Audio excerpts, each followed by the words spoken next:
जो per capita income है पाकिस्तान के शहरियों की वो 2018 में जो थी वो $1392 पर पर्सन थी, जो कि अब ये 1142 पे आ गई है। नौजवान जो है वो इमरान खान का साथ दे। भैया तो मतलब हुकूमत में है तो साथ क्या किसी ने छोड़ दिया है जो आप कह रहे हैं कि साथ दे? जो ग्रिप था हुकूमत का और इदारों का वो बड़ी हद तक जो है वो लूजन अप हो चुका हुआ है। चीजें जो है खास समत में बड़ी तेजी के साथ जो है वो बढ़ती हुई दिखाई दे रही हैं। बिस्मिल्लाहिर्रहमानिर्रहीम, अस्सलाम वालेकुम। कौम की आवाज़ के साथ मैं हूं नुसरत हारिस और आप और हम सभी एक ही कश्ती में सवार हैं। ये कश्ती कहाँ ले जा रही है हमें? कहीं ये कश्ती टाइटैनिक ना बन जाए। अब तो दिल इस तरह से डूब रहा होता है कि हमारा ये पाकिस्तान, ये एक कश्ती जिसमें हम सब सवार हैं, ये कहाँ जा रही है, किस जानिब जा रही है, क्या हो रहा है, और जो हमारा कैप्टन ऑफ द शिप है वो हमें किस जानिब ले जा रहा है। बहुत से मिक्स्ड रिव्यूज़ हैं, लेकिन इस हुकूमत ने गालिबन जो सब जिस बात पे मुतहद होंगे वो ये है कि डिलीवर नहीं किया। लोग उस बात में भी, जो इमरान खान साहब की फ़ैन फॉलोइंग है या उनसे मोहब्बत करते हैं, उनका कहना ये है कि जी उनको मौका नहीं मिला, इस तरह उनकी टीम अच्छी नहीं थी। लेकिन बात कहने की ये है कि जब कोई ऑफिस अज्यूम करता है या इलेक्शन के लिए खड़ा होता है तो उसके जहन में एक प्रॉपर स्ट्रैटेजी होती है। आज क्या हो रहा है पाकिस्तान में, पाकिस्तान की पॉलिटिक्स किस जानिब जा रही है, ऑपोजिशन के जहन में क्या चल रहा है, आने वाले दिनों में ये हुकूमत क्या अपना टेन्योर पूरा करेगी या फिर जो एक फ्रेज़ आमतौर से सुनने को मिल रहा है माइनस इमरान खान, इसका कुछ होगा। इस हवाले से बात करने के लिए हमें ज्वाइन किया है सीनियर एनालिस्ट राय शाहनवाज साहब ने। उनसे बात करते हैं। अस्सलाम वालेकुम। जी वालेकुम अस्सलाम। जी ये बताइए कि इस वक्त हुकूमत में ऐसे लगता है, जब हम हुकूमती सफ़ों में देखते हैं कि वहाँ बड़ा इत्मीनान है, ऐसे लगता है कि पाकिस्तान में बहुत खुशहाली है, यहाँ कोई चैलेंज नहीं है। जिस तरह के मामलात अभी दरपेश हैं, कुछ दिन पहले हमने देखा TPL के हवाले से, या और जो कुछ भी है, महंगाई का तूफ़ान है, you name it and we have it, हमारे पास इस तरह के प्रॉब्लम्स हैं, लेकिन हुकूमत बहुत काम डाउन है। क्या ये किसी किस्म की थपकी है जो उनको कहीं से मिली हुई है, या ये उनका अज़ खुद इत्मीनान है जो उनके अंदर पनप रहा है?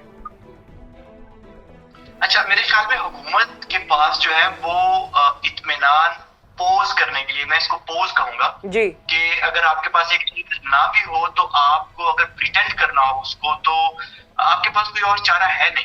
अगर हुकूमत इस वक्त जो है वो इत्मीनान को पोज नहीं करेगी, एज ए जेस्चर टूल के तौर पे इस्तेमाल नहीं करेगी, तो मेरा ख्याल है उनके पास तो कोई और चीज करने की फिर है भी नहीं। उसकी वजह यह है कि इन्फ्लेशन रेट जो है वो 17.35% आज के दिन जब हम ये बात कर रहे हैं हो चुका है। महंगाई बिल्कुल काबू से बाहर है और पूरी दुनिया में है, और पाकिस्तान तो सबसे ज्यादा उनके मुताबिक है। इसी तरह से जो पॉलिटिकल टर्मोइल है, अब देखें तो चीजें जो है खास समत में बड़ी तेजी के साथ जो है वो बढ़ती हुई दिखाई दे रही हैं। जो अपोजिशन के ऊपर एक बहुत बड़ा एक आप यूं समझ लें कि एक बहुत बड़ा जो ग्रिप था हुकूमत का और इदारों का, वो बड़ी हद तक जो है वो लूजन अप हो चुका हुआ है। तो मैं जो देख रहा हूँ यहाँ बैठ के या जो चीजें नजर आ रही हैं, तो मुझे लग रहा है कि अब हुकूमती जो वज़रा हैं, चंद एक को छोड़ के तो वो भी थोड़े से अजीबोगरीब बयान देना शुरू हो गए हैं। मसलन आज के अखबारात में एक बयान छपा हुआ है, फरूख हबीब मोस्ट लाइक यंग जो वज़रा हैं उनमें से एक हैं, तो वो आज अपील कर रहे थे नौजवानों से कि नौजवान जो है वो इमरान खान का साथ दें। भैया तो मतलब हुकूमत में है तो साथ क्या किसी ने छोड़ दिया है जो आप कह रहे हैं कि साथ दें? इसी तरीके से अभी गवर्नर जो पंजाब है, ज़ाहिर बड़ा सूबा है, तो यहाँ के गवर्नर की आवाज भी तवन्ना होती है दूसरे सूबों से। तो उनकी भी कल की एक स्टेटमेंट आज अखबारों में प्रिंट हुई है कि हमें जो है वो बड़ा खतरा महंगाई से है। तो लफ्ज खतरे का जो इस्तेमाल है, अगर वो भी आपकी डिक्शन में आ गया है, अगर आपकी रोजमर्रा के इस्तेमाल में आ गया, तो इसका मतलब ये है कि इसके बहुत पीछे बहुत कुछ हो रहा है। सही। अच्छा, लेकिन ये तो खबरें ही हैं, जो वज़रा भी दे रहे हैं ये खबरें ही दे रहे हैं। इनमें से कभी किसी का ऐसा बयान क्यों नहीं आता जिसमें आवाम को ये लगे कि ये रिजॉल्व है, या चलें जी ये हल बता रहे हैं, या शायद ये कोशिश हैं कि हल निकल आएगा, ऐसा बयान क्यों नहीं आता? फवाद चौधरी साहब को ले लें तो वो कुछ ना कुछ कहते रहते हैं कि जी महंगाई तो हाँ बिल्कुल हाथ में है ही नहीं और बड़ा मुश्किल हो गया इसे कंट्रोल करना, और 8 महीने बाद शायद हम इसे कंट्रोल कर पाएं। तो वुज़रा की तरफ से ऐसे गैर यकीनी वाले और ऐसे नॉन रिसर्च बेस और जो दिल में आई वो वाले ट्वीट्स या स्टेटमेंट्स क्यों आते हैं? उसकी एक बड़ी वजह ये है कि जो पिछले 3 साल में इस हुकूमत का जो सबसे बड़ी चीज सामने आई है वो ये थी कि इस हुकूमत के पास कोई लाया अमल नहीं था, इनके पास कोई रोड मैप नहीं था। और ये थ्रू आउट द 3 years आप इकोनॉमी देख लें, आप किसी भी एक सेगमेंट का आप उठा के देख लें तो उसमें कोई डायनामिक चेंज ये लेके नहीं आए हैं, बल्कि उल्टा जो है वो चीजें रिवर्स हुई है। और रिवर्स भी बहुत बड़े, जो पर कैपिटा इनकम है पाकिस्तान के शहरियों की वो 2018 में जो थी वो $1392 पर पर्सन थी, जो कि अब ये 1142 पे आ गई है। तो कहने का मतलब ये है कि हर चीज को रिवर्स गेयर लगा हुआ है, इसलिए इनके अगर हल होता तो ये सूरत यहाँ पे आती ही नहीं। इस वक्त जो हमारे सो कॉल्ड जो मुक्तदर हल्के हैं उनका जो प्रेशर सिस्टम के ऊपर है वो भी इसी पैराए में है कि डिलीवर नहीं हो सका। अब ये जो डिलीवर नहीं हो सका का जो मंत्र है ये अब हर इंसान पाकिस्तान के अंदर जो रहने वाला हर इंसान है उसकी जुबान पे आ चुका है, इसलिए कि ये हुकूमत डिलीवर नहीं कर सकी, और जो डिलीवर ना कर सका हो वो आपको अपने बयानात में सलूशन नहीं देता, वो किसी ना किसी बहाने के पीछे छुपता है। अच्छा, ये डिलीवर नहीं हो सका, ऑब्वियसली ये बात हम सब समझते हैं। कुछ लोगों का हाँ रोमांस अभी भी इमरान खान साहब से या वो जो फैन फॉलोइंग है वो उसी तरह से है, लेकिन लार्जर पोर्शन ऑफ पॉपुलेशन को पता चल चुका है कि गवर्नमेंट ने डिलीवर नहीं किया। अब जिस स्टेट में इस वक्त हम मौजूद हैं, आप समझते हैं कि कोई भी आ जाए, चले इलेक्शंस तक वेट कर लें, इलेक्शंस भी अब सर पर ही हैं, कोई भी आ जाए, कोई पार्टी आ जाए, कोई रहनुमा आ जाए, कोई लीडर आ जाए, क्या हमारी स्टेट बेहतर हो सकती है? हमारी पोजीशन बेहतर हो सकती है? हमारी आवाम को कोई सुख का सांस मिल सकता है? अभी भी do we have the hope? देखिए जी, होप के बगैर तो चारा नहीं है। मतलब आप किसी भी तरह से जो है वो होपलेसनेस का शिकार नहीं होना चाहिए, ना हो सकते हैं। मेरा ज़ाती ख्याल ये है, और जो आजकल कुछ खबरें भी आप देख रही होंगी, कुछ लंदन से कुछ खबरें छपी हैं पिछले 2-4 रोज में, किसी निजी महफिल में नवाज शरीफ जो थे साबिक वजीर आजम, वो इसहाक डार से पूछ रहे थे कि जी अगर इसहाक साहब आपको दोबारा लगा दिया जाए तो क्या आप डॉलर को नीचे लेके आ जाएंगे? तो उन्होंने कहा जी कि मैं नीचे तो नहीं लेके आ सकता, लेकिन ये है कि मैं हो सकता है कि 140-42 तक खींच के ले जाऊं, इस हद तक शायद अभी भी मेरी कैपेबिलिटी मौजूद है। तो देयर आर वेज, उनकी तरफ से एक है। मुझे ये लगता है कि लेकिन इसहाक डार साहब को, सॉरी फॉर द इंटरप्शन, इसहाक डार साहब को तो हमेशा इस बात पे ब्लेम किया गया कि उन्होंने आर्टिफिशियल डॉलर को रोक के रखा, या पाकिस्तान ने आर्टिफिशियली जो है इसको फेस नहीं किया। Is that correct? Fair enough. नहीं, इल्जामात और उनके जवाब तो वो देंगे, मैं तो सिर्फ ये कह रहा हूँ कि चले आर्टिफिशियली भी रखा था तो उसका इम्पैक्ट जो था और जो कंट्रोल था वो कंट्रोल तो था ना। चले अब ये भी, मैं तो कहता हूँ ये आर्टिफिशियल ये कर ले, कम से कम हमें कुछ सुकून का सांस आ जाए, इतना कर ले, चलाने काम थोड़े अरसे के लिए। सही, तो वो जो भी था, लेकिन आपको लगता है कि अब उनसे राब्ते किए जा रहे हैं। अच्छा, एक और नोशन जो है या फीलिंग माइनस इमरान खान वाली है, जिसमें उनके वुज़रा तो बड़ी स्ट्रेट फॉरवर्ड कमेंट करते हैं कि नहीं नहीं ऐसा कुछ नहीं है, लेकिन ये जो माइनस इमरान खान वाला एक सेंटिमेंट अभी उजागर हुआ है, आपको लगता है कि ये मसले का हल है? टीम वही रहेगी जो नॉन डिलीवरेंस जिसके क्रेडिट पर है, वही टीम हो, और माइनस इमरान खान कोई स्ट्रैटेजी बन सकती है? अच्छा, ये बड़ी दिलचस्प आपने बात की है, और यकीनन इस वक्त जो है वो कैपिटल जो है हमारा इस्लामाबाद, उसकी फिजाओं में जो है ये जो विस्परिंग है जिसको आप माइनस इमरान कह रही हैं, ये बहुत बहुत हाइप पे है इस वक्त। हर निजी महफिल में, हर जगह पे ये डिस्कशन हो रही है, लेकिन इसका हरगिज़ ये मतलब नहीं है कि माइनस इमरान करके तो यही टीम फिर डिलीवर कैसे कर लेगी। क्या इमरान खान रुकावट है डिलीवर करने में? ऐसा नहीं है।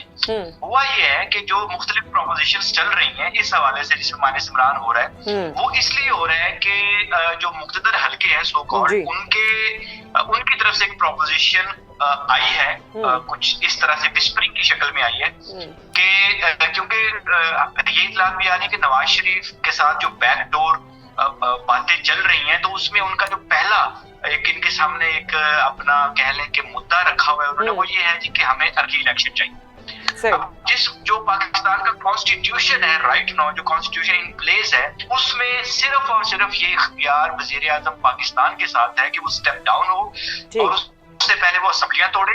तो असेंबलियां सिर्फ वजीर आजम ही तोड़ सकते हैं, इसके अलावा कोई तरीका नहीं है गवर्नमेंट को लपेटने का। तो जो माइनस इमरान की प्रोपोजिशन आ रही है वो इस कॉन्टेक्स्ट में आ रही है कि इमरान तो असेंबलियां नहीं तोड़ेंगे, ना वो रिजाइन करेंगे, तो लिहाजा एक वक्त के लिए उनके ऊपर अत्म एतमाद लाने का एक तरीका मौजूद है, उस तरीके को इस्तेमाल किया जाए, कोई डमी सा वजीर आजम और लेके आया जाए जो एक्चुअली अगले कुछ 2-4 महीनों में जो है वो असेंबलियां तोड़े, ताकि नए इलेक्शन का रास्ता हमवार हो। ये प्रोपोजिशन इस कॉन्टेक्स्ट में जो है वो इस वक्त एक र्यूमर की शक्ल में जो है वो कैपिटल में मौजूद।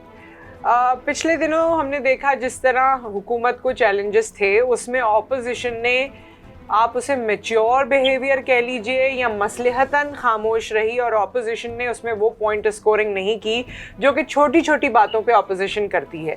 फिर हमें ये भी मालूम होता रहा कि नून लीग को कुछ इस तरह की सपोर्ट मिली है इस्टेब्लिशमेंट से, या कोई इशारा मिला है कहीं ना कहीं से कि वो काम डाउन हो गए and they are waiting for the right time. आपकी जो बात है, इससे ऐसे लगता है कि things are moving towards them और things are moving in favor of the opposition। क्या ये कहना दुरुस्त होगा? अच्छा, ये कोई इसकी ना टेंजिबल या कंक्रीट को एविडेंस तो ऐसा है नहीं, क्योंकि ये जो कुछ भी हो रहा है ये बैकडोर पे हो रहा है, और लेकिन ये इस बात की एविडेंस जरूर है या चीजें हैं कि ये चीजें चल रही हैं। अब उसमें क्या नून लीग जो है वो ऑन बोर्ड होके, और मुझे लग रहा है कि अगर आज निसार अब्बासी साहब की आपने खबर देखी हो जिसने आज भूचाल खड़ा कर दिया है, और उसमें साबिक जो chief justice of Pakistan Saqib Nisar, उनके हवाले से एक लीड खबर छापी उन्होंने आज के उस वक्त जो है वो साकिब निसार ने किसी एक जज को ये कहा था फोन करके कि नवाज शरीफ और मरियम जो है उनकी बेल ना ली जाए। तो बेसिकली कहने का मेरा मतलब ये था कि जो मौजूदा सूरत हाल है उसमें ये आज बहुत बड़ा एक बॉम्ब शेल किस्म की ये खबर चली है, और इस वक्त टॉक ऑफ द टाउन है, पूरे मुल्क में ये बात डिस्कस हो रही है साकिब निसार द्वारा।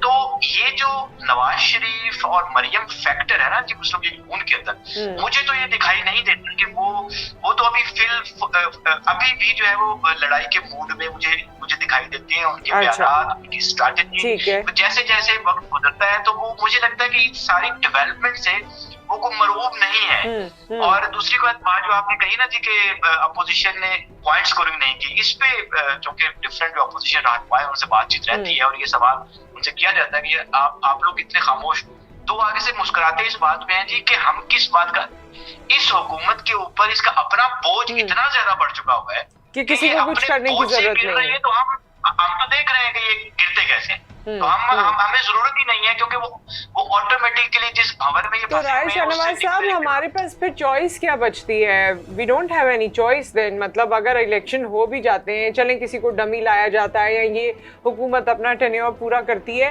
तो हमारे पास चॉइसेस क्या रहती हैं? हमारे पास तो अब मेरे ख्याल में सबके साथ ही कोई ना कोई ऐसा मामला हो गया है। ले दे के पीपल्स पार्टी शायद बचती है, लेकिन पीपल्स पार्टी ने सिंध का वो हाल किया हुआ है कि फेडरल में तो हम उनके बारे में सोच भी नहीं सकते। अच्छा, मेरा जाती ख्याल ये है कि ये जो नैरेटिव हम सोचने की बात करते थे कि ऑप्शन क्या है, चॉइस क्या है, मुझे ये लगता है कि ये जुमला बोल के ना हम अवाम जो है ना पाकिस्तान के, हम उनके ऊपर बहुत बड़ा सवालिया निशान खड़ा करते हैं कि शायद उनमें अकल नहीं है या वो इस काबिल नहीं है। मेरा ख्याल ये है कि जमहूरियत जो है उसका मतलब ये है पीपल ऑफ पाकिस्तान। जी, सही है। उनके पास ऑप्शन है, let them play their role, they have options, they know what to do, they know how to choose. ये मानते हम बंद करते हैं तो बेहतर है। लोगों की चॉइसेस को मान लेना चाहिए, वो भले जिसको मर्जी उठा के ले उनके बोर्ड से कोई आता है, तो मेरे ख्याल में इस मुल्क की अब आगे बढ़ने का सिर्फ एक ही तरीका है, will of the people. Okay, so इत्तेहादी जमातों के हवाले से भी बता दीजिए। आजकल ऐसे लगता है उन्होंने भी आंखें माथे पर रख ली हैं, आंखें दिखा रहे हैं हुकूमत को। ये इशारा किस तरफ किया जा रहा है? ऐसे है कि आज पीटीएम का दोबारा जो है वो इजलास हो रहा है और ये हफ्ते में पिछले एक हफ्ते में ये दूसरा इजलास है, जिससे मुझे ये लग रहा है और ये फील भी आ रही है कि बड़ी तेजी के साथ जो है वो कुछ हिकमत अमली तय की जा रही है। और ये जो र्यूमर्स या जिस पे अभी हम बात कर रहे हैं कैसे हो रहा है, तो ये यकीनन इन इजलासों में, ये बंद कमरा इजलास हो रहे हैं, वर्चुअल इजलास हो रहे हैं, बड़ी खुल के इन इश्यूज के ऊपर बातचीत हो रही है। जो आगे माथे में रखने वाली बात है वो ये हुआ है रिसेंटली कि वो जो हुकूमत के बिल थे, 20 बिल वो पास करवाना चाहते थे और एक मुश्तरका इजलास बुलाया था प्रेसिडेंट ऑफ पाकिस्तान ने, लेकिन वो उनको कैंसिल करना पड़ा इजलास, क्योंकि उनको समझ आ गई थी कि बंदे पूरे नहीं है और ये जो कानून साजी है ये हम नहीं कर सकेंगे। तो उसके बाद जब वो इजलास खत्म किया तो स्पीकर कौमी असम्बली जो है उन्होंने अपोजिशन से रब्ता किया और कहा कि आप टेबल पे आए, बात करते हैं, ये कानून साजी बहुत जरूरी है, इसको होने दें। तो अपोजिशन की तरफ से सरदार अयाज सादिक, नून लीग की तरफ से सरदार अयाज सादिक से रब्ता किया गया, पीपल्स पार्टी की तरफ से जो है वो परवेज अशरफ जो थे वो बातचीत के लिए उनको आगे किया गया। तो उन दोनों ने स्पीकर को ये कहा कि अब इमरान खान से बात नहीं होगी, बात होगी तो आपसे होगी। आप अगर बात करना चाह रहे हैं, अगर आपको कानून साजी, आप स्पीकर हैं, कस्टोडियन ऑफ द हाउस है, अगर आपने बात करनी है तो आपसे बात होगी। इमरान से हमारी बोलचाल और बात के दरवाजे बंद हो गए। तो डेफिनेटली ये चीजें आई हैं और इस चीज को फिर ऐसे ब्रैकेट किया जा रहा है कि जो अपोजिशन है अब वो भी एक हार्ड स्टांस ले चुकी है और अब वो जो है इमरान खान को जो वो पतली गली से निकलने का वो तरीका अब नहीं देगी। इससे पहले अगर ये बातचीत हो जाती तो शायद चीजें और होती, लेकिन इमरान खान साहब ने भी एक बड़ा सख्त मौकफ लिया हुआ था। तो अब मेरा ख्याल है कि इट्स अ पे बैक टाइम। चलें देखते हैं कि आगे ये रविश कायम रहती है या इसमें उतार चढ़ाव आता है। Thank you so much for your time and for all the information. इंशाल्लाह आपसे फिर मुलाकात होगी। Thank you. मेरे ख्याल में इमरान खान साहब ने जब से ऑफिस अज्यूम किया है उसके बाद से ही हमने इस गवर्नमेंट की स्टेबिलिटी पे सवालात उठते देखे हैं और सवालात आज तक उठ रहे हैं, क्योंकि कोई भी दौर ऐसा नहीं गया इस पूरे टेन्योर में जिसमें ऐसे लगता हो कि खुशहाली आ सकती है या आ जाएगी। जो सबसे ज़्यादा बुरा हाल है वो आवाम का है, वो कौम का है। और महंगाई का तूफ़ान, गो कि महंगाई पूरी दुनिया में हो रही है, लेकिन पाकिस्तान में जिस तरह महंगाई हो चुकी है वो अबव एवरेज जो लोग थे ना, जो खुशहाल घराने थे और सेविंग्स किया करते थे, अब उनका हाल भी बहुत बुरा है। इस तरह हम किस जानिब जा रहे हैं, क्या करना चाह रहे हैं, ये हुकूमत अपने आप को या वुज़रा किस तरह सक्सेसफुल या सेटिस्फाइड शो करते हैं, जैसे कि राय शाहनवाज साहब ने कहा, ये एक अलार्मिंग सिचुएशन है। इस वक्त इतनी कियोटिक और अलार्मिंग सिचुएशन है कि हमारे लोगों को सर जोड़ के बैठना चाहिए और अपने आप को इससे निकालने की कोशिश करनी चाहिए। अगले इलेक्शन से पहले आप लोग थॉरो रिसर्च कीजिए कि आपका वोट किसको जाएगा और उसका फ़ायदा कैसे हम तक मुंतकिल होगा। अपना ख्याल रखिए, दुआ में याद रखिए। अल्लाह हाफ़िज़। वॉइस ऑफ नेशन की वीडियोस देखने के लिए हमारा चैनल सब्सक्राइब कीजिए और बेल के आइकॉन पर क्लिक कीजिए ताकि आप हमारी तमाम आने वाली वीडियो से बाखबर रह सकें।